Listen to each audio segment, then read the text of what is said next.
Good afternoon, Conway Cougars, and especially my lovely Jedis. Miss you guys. So today we're going to read chapter 16 of Small Spaces. Now remember, Ollie, Brian, and Coco were stuck in the woods overnight, and they woke up and they went looking for the farm. So this is where we continue.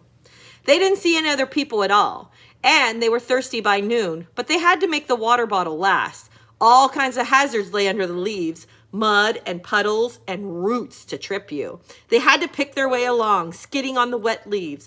Ollie wished she had her hiking boots. Rain boots were not the best. But Coco was worse off. She was wearing canvas shoes and cotton socks and wasn't used to the cold. Not like Ollie and Brian. An hour in, Ollie saw that Coco's lips were becoming an unpleasant sort of pale. Ollie took off her rainbow hat and jammed it on Coco's head. Coco opened her mouth, tripped, caught herself, and said, "Thanks, Olivia." Ollie said, "You're welcome, but seriously, call me Ollie." On they walked. The sky did not change. The trees did not change.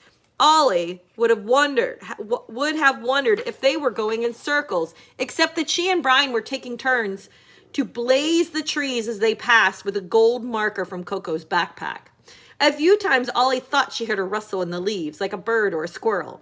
And when she looked, nothing was there. But it gave her a creepy feeling, like something was slipping quietly along behind them. They sipped water and ate a handful of Coco's trail mix, chewing softly to make it last.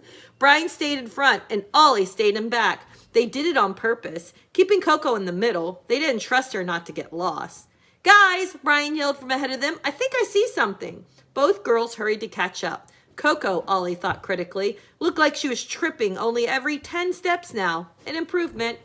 The trees ended, and they found themselves on the edge of a clearing.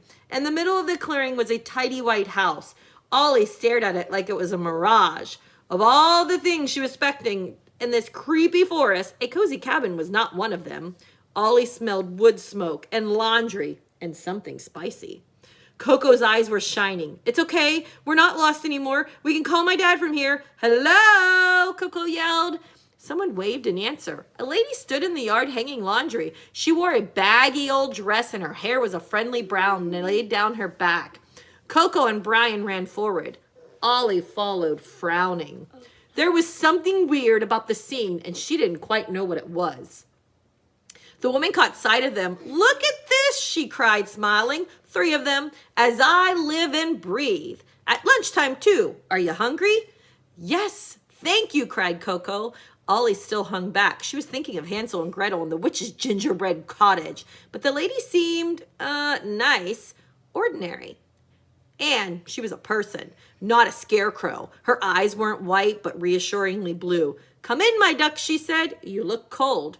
Coco was already at the gate of the cottage garden. Ollie still hesitated. Brian looked back. "Ollie," he said, "what is it?" Ollie didn't know. She just knew that something was weird. She looked down at her watch. 3 hours, 10 minutes, and 49 seconds, said the countdown. And now there was a word. Food crossed out. Food, but crossed out? What does that mean? No food? Now Ollie wondered if she should have explained about her watch so she could ask the others what they thought. It was true. They didn't have much food, and the lady was offering. The lady was bustling Coco through the door. "What do you think, Ollie?" Brian asked. Ollie was still frowning, trying to say what was bothering her. "She's hanging her laundry," Ollie replied slowly. "On a day like this." She gestured towards the damp forest. "It'll never dry." Ollie thought some more, looking around. "And she lives here, but there's no road." There wasn't, just a thin track through the forest. Who lived in a place with no road? "No generator," said Brian, realizing. "No power lines even." "Okay, that is weird. Does your phone work here?" Brian had already pulled his out. No Wi-Fi either. Brian and Ollie looked at each other. It's like it's not a real house at all," said Brian. "What real house has no road and no electricity? Are we still in the bad Narnia? How do we tell?" "I don't know," Ollie said. "Well, it might be okay," said Brian. "Even if it's not, one lady can't be a match for the 3 of us, can she?" "Maybe she'll have some answers." Ollie looked down at her watch again. "Food crossed out," said the digital display. "It might be all right," said Ollie, "but we should be really careful." Cautiously, they crossed the cottage garden and stepped into the lady's neat white house. It was bright and tidy and cheerful and warm. The wood stove sat next to a wood rack in a corner. Ollie, despite herself, sighed in relief when the hot air from the stove touched her chilled face. The house was old-fashioned. A big cuckoo clock ticked away into itself. The stove gave off a soft golden firelight, and there was an oil lamp lit on the table, like the pewter one Dad had lit for special occasions. The woman had opened her oven, was peering into its depths. Ollie had a glimpse of a rich brown cake puffing up in its pan. It smelled fantastic. Nearly done, said the woman. She banged the oven door shut and rubbed her back. What brings you to these parts? She asked. She had a full kettle on the stove and went to the cupboard and got out what looked like tea leaves pressed into a square. She began crumbling the tea into 6 cups. Why 6 cups? Ollie wondered. What are the other 2 for? Are you taken on to work at the farm for the summer? The woman asked. She frowned at the kids' backpacks and jackets and at Ollie's rain boots. You're dressed strangely for it. No, Coco said in her best impressed adult's voice. We only went to the farm for the day. We have to go to school usually, but if you don't mind, we're looking for... The woman turned around suddenly, hands on her hips, and shook a teaspoon at Coco. Well, look who's all high and mighty now, she said. No work? Just because you have to go to school? Well, I'll tell you both. My boys work and go to school, and they are better for it. Her face turned red. Sorry, said Coco. She was wearing her most angelic face, the kind that makes adults pat her head. We didn't mean to offend you. Do you have a phone? I want to call my mom. Instantly, the woman's face softened. No, pretty child, I'm sure you meant no disrespect. And I do sometimes get muddled. Summer and winter, winter and summer. Funny how the seasons run together. I depend on my boys to tell me the day. They're due back soon. If we all sit down together and eat gingerbread, then they'll be back before we know it. Coco and Ollie and Brian looked at each other. After a moment, Coco and Brian sat down, wearily. But Ollie stayed standing.